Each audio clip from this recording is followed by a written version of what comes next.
So, we have Phyllis Bailey here to talk to us about fame. Her new book, Famous for 15 Minutes, is coming out on Monday.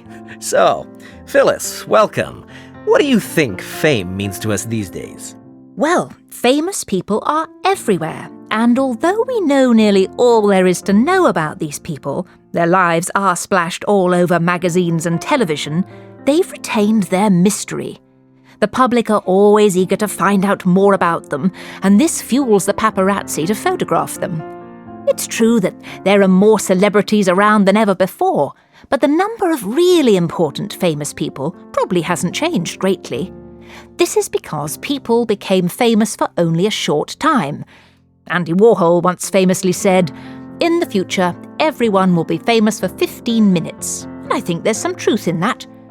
One day a person is famous, and the next they are forgotten. Take, for example, contestants on reality television shows. After maybe 6 months, we never see them again. This also highlights another characteristic of fame. In the past, people became famous because of something they had done or because of their talent. Nowadays, these things aren't necessary. I personally think this is a great pity. Is fame particularly beneficial now?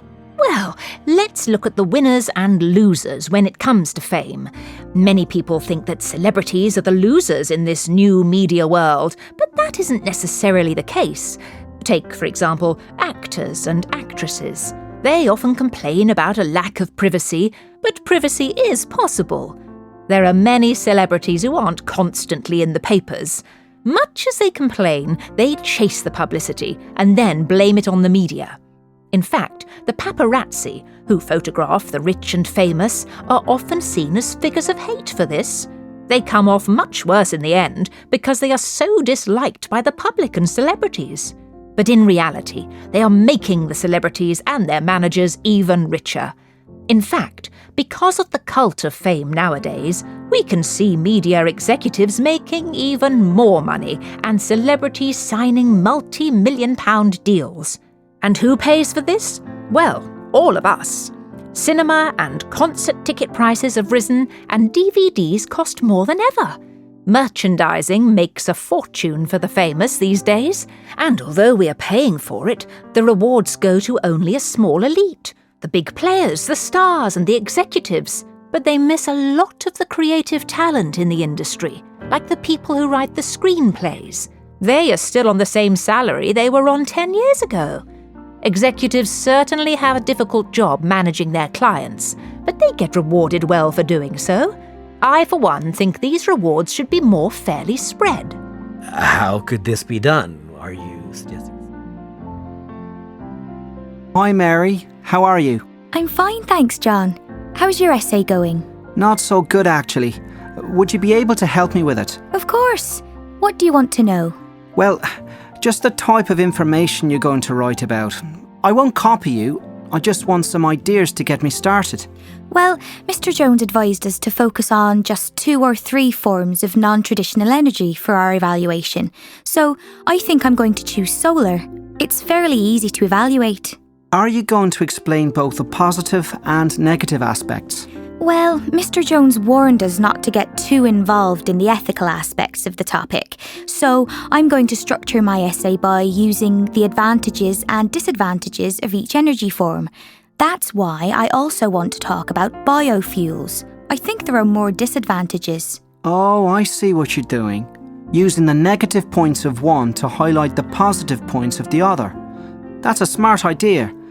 And what about the third energy source? I was having difficulty choosing between nuclear and wind because they're both problematic, but I've decided to do nuclear for my presentation instead. Thanks, Mary.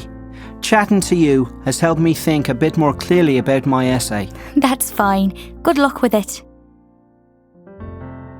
Hi, James.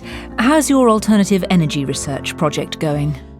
To be honest, I'm a bit confused about how to do the research for all the different energy types. Well, the first thing you do is to make sure you focus your question, otherwise you'll have too much to read and you won't be able to select the key arguments. So how do I do that?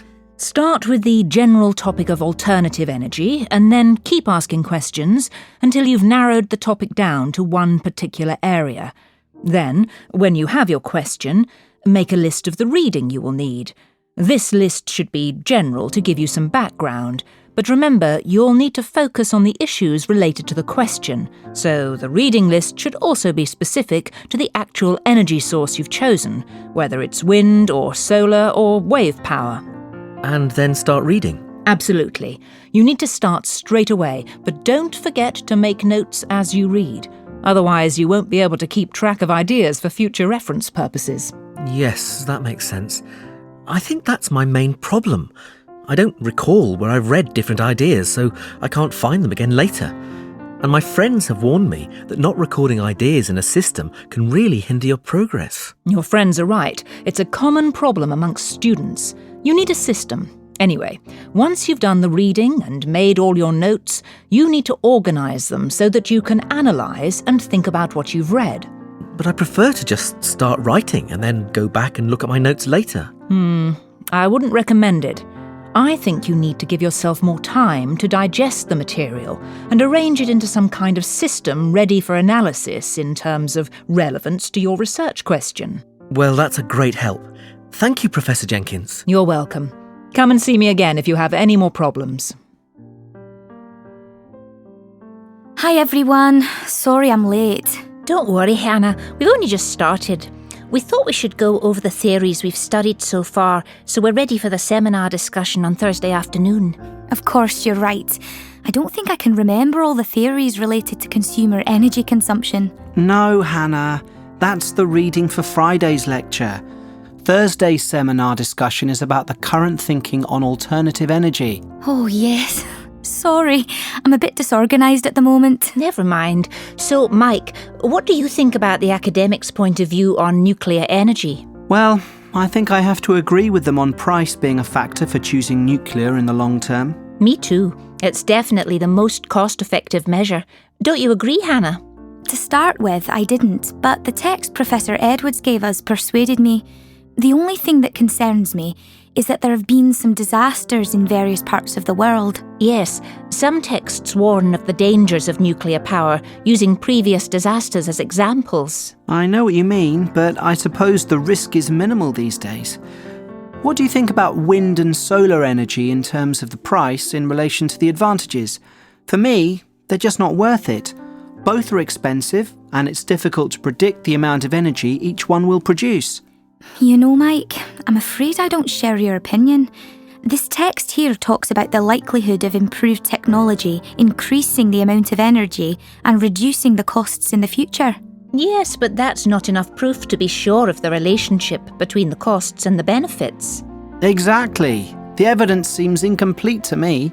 Well, that's something we can follow up on with the rest of the group in the seminar on Thursday. Hi there, guys. Nice to see you. And you.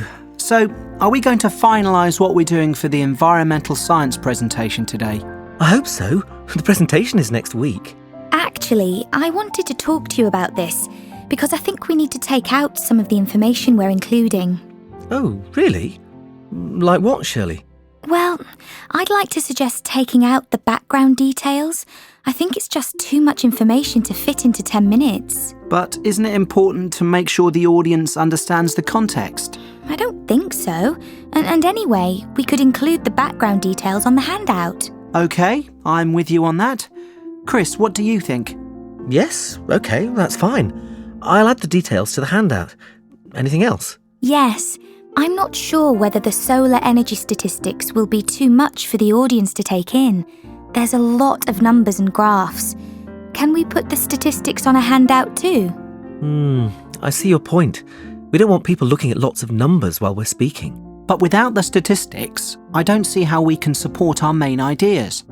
Actually, you're right, Tom. I hadn't thought about that. In that case, can we delete the diagrams? It's going to take too much time to explain them. Let's think about that a bit more. If we have to choose between taking out the statistics or the diagrams, I think we should opt for the diagrams. They're less crucial to the presentation. What do you both think? I think it's going to work much better than the original plan we had. Absolutely. We won't have to worry about talking for longer than 15 minutes if we remove the diagrams and focus on the main ideas and statistics. Shall we all meet again tomorrow to finalise the details?